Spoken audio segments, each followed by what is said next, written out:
With election night right around the corner, Ed Koch is joining us for one final update on his crusade. Mayor, how are you this evening? I'm in terrific shape, thank you. So what is happening between now and Election Day, of course, is really less than a week away. What are you guys doing to get your message home? Well, we are using websites for advertising, and I've done an enormous number of robo-telephone calls, and some people are using my picture on their literature. So I think we've made a tremendous impact, and I really feel very proud of how far we've come. Obviously, nothing is done until next year when the promises and commitments are enacted into 3 different laws. Now, and you actually did this with not a very big budget. I saw that John Katzimatidis, who is a supermarket mogul, is holding a fundraiser for you. But what was the final number in terms of the money? Well, we, up until about, I would say 3 weeks ago, we had raised $160,000, and now we're up to $250,000. Probably, I don't have the exact figure, but I suspect about close to $100,000 of that would be used next year, and we will continue to raise money because we are bent on carrying this campaign out until we win. Oh, okay. So you are actually going to be continuing to advertise and push your agenda after the election is over. And I will be up in districts.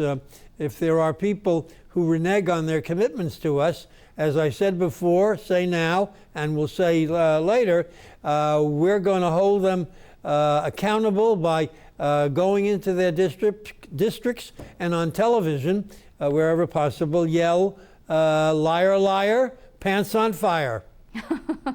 Now, you know what's interesting, though, is Andrew Cuomo actually has a reform pledge of his own, but he never really signed yours. He sent you a letter that said that he supported all of what you were trying to do. Do you really believe he's going to do this? You're sure? It doesn't make any difference whether he signed the pledge or the letter. I trust Andrew Cuomo. I'm a supporter of Andrew Cuomo. And the reason he said that he wasn't using the letter, that is, he was using the letter and not the commitment that we were getting, the pledge, was that he was not actually a candidate when he signed it. I see. He had not yet formally entered the race.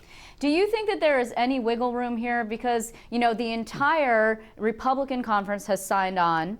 Most of the Democratic conference, in the Senate I'm talking about now, we'll get to the Assembly in a second, has signed on. Is there any wiggle here, any reneging room, anything? Not at all? No, I mean, if you're a liar, there's wiggle room.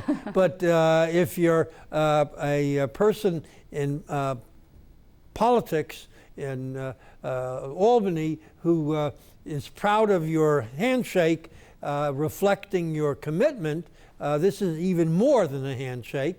It is a written commitment. I believe that most people in politics, notwithstanding the criminals, and there are a number of criminals, the vast majority are decent, responsible, honorable people and keep their commitments. What though, in the terms of specifics, I mean, your pledges do not say the redistricting reform will look like this. You say it will be independent, it will be taking the politics out of it. No, we use the language of Generis and Wieselski. They're specific bills.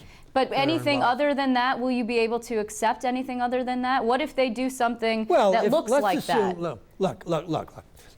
Let's assume a person who has signed or says, well, I'd like to offer an amendment. We have no objection to that. But if the amendment doesn't carry, we expect them to vote for the final bill without their amendment if it didn't carry. Let's talk about Assembly Speaker Sheldon Silver. He is the only legislative... my good friend. Your good friend. You actually defended him against Carl Palladino when Carl Palladino called him a criminal. It was an outrage what Carl Palladino did. I mean, he's not worthy of being considered for high public office. But go ahead, let's talk about Okay, but nevertheless, despite the fact that you guys have this friendship, he is the only legislative leader who has not signed this pledge, right? And you have suggested that it might be time for his Democratic colleagues to vote him out as leader, as speaker. Let me tell you how I approach this. Firstly, I've been in conversation with Shelley several times over the last few weeks. We maintain a good relationship. He said his mother doesn't like the fact that I refer to him as a bum. But I said, Shelley, that's just a political bum. Well, but you can't blame her for that, really. That's pretty strong language when you think about it. I know, but, you know, he has to understand. And I'm really sorry that I caused his mother consternation. But I said to Shelley, we're going to stay in touch. And he said yes, because this matter isn't resolved until the legislation is brought before the legislative body, and that will be after January. Right. And I am of the belief that between now and January, that Shelley and I can come to an agreement. I hope so. And I hope this turns out that he's the leader. I'm not running for office. I don't need any kudos. Shelley has done a terrific job in a whole host of areas. Let this be another area where he comes to the rescue of the state. Okay, wait, hold on. My hope. I'm confused. So you're saying now that you no longer think that he should be voted out as speaker if, in fact, he came he's a around? bum. He's a bum. No, he's a bum. He's a bum until he changes. And then But we also said many times that anyone who decides to join us will be like the prodigal son, will be welcomed. Even more so when it's Shelley. I want to just talk about this. What we're talking about here is redistricting, and we focused a lot on the legislature because it's about redrawing their own lines, but it also has to do with the Congress, right? Yes. And you waded into a congressional race that has particular interest here at Capitol tonight, and that is the 22nd Congressional District. You crossed party lines, as you have been wont to do in the past, and you endorsed George Phillips against Maurice Hinchey. Oh, yes, but it's more on the issue of Israel. Although Hinchey would not sign the pledge supporting nonpartisan redistricting. Hinchey is very hostile to the state of Israel, and there are a whole host of people, Christians and Jews, who believe that he should be defeated, and that George Phillips, who's very supportive of the state of Israel and who I've met, I think while we don't agree on a number of issues, nevertheless, on the issue of Israel, which is an extremely important one, warranting the support of Christians and Jews. George is not Jewish, but wants to be helpful, and I've endorsed him, and I urge people, Christians and Jews who support Israel, to support George Phillips. Okay, but Mayor, and throw Hinchey out. You are a Democrat. Maurice Hinchey is a Democrat. The Democrats are poised. Hold on. The Democrats are poised to lose the House.